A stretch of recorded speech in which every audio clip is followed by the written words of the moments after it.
আগে জুলাই সনদ বাস্তবায়ন করেন।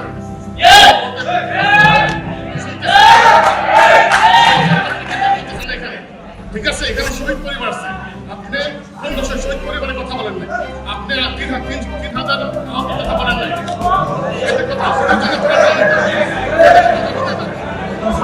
অনেক জানা আছে আপনাদের মিষ্টি মিষ্টি বক্তব্য শুনতে আসলে আসেনি। আগে কি করবেন এটা বলেন, বাবা করছেন জুলাই সনদ বাস্তবায়ন। পপুলার বক্তব্য বর্ষা বিপ্লবের কথা তো প্রথমেই বলেছি নাকি বলেন? এটা ওনার কিন্তু একটা রাজনৈতিক অধিকার, উনি এরকম বলতে পারবেন। আরে ভাই, আমাদের জাস্টিন ট্রুডো ওকে জুতা মারছে না একটা মেয়ে, ইয়াং মেয়ে 2 বছর আগে, উনি বলতে পারেন এই বাংলাদেশ চাই আমরা, বলেন আপনি এই বাংলাদেশ চাই, আপনি বলতে পারবেন, আপনার অধিকার আছে।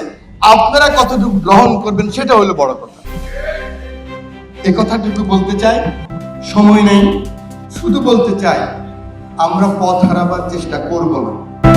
আমরা জুলাই যারা আমাদের আত্মহতি দিয়েছেন, 17 বছরের আমাদের আন্দোলন সংগ্রামে যারা আত্মহতি দিয়েছেন, আমাদের তাদের রক্তের বিনিময়ে, আমি সেদিন বক্তব্য রেখেছি যে জাতীয় সংসদে ঢুকতে পারবো একটা ভাবিই নেই, এই রক্তের মধ্যে দিয়েই তো জাতীয় সংসদে আসছি।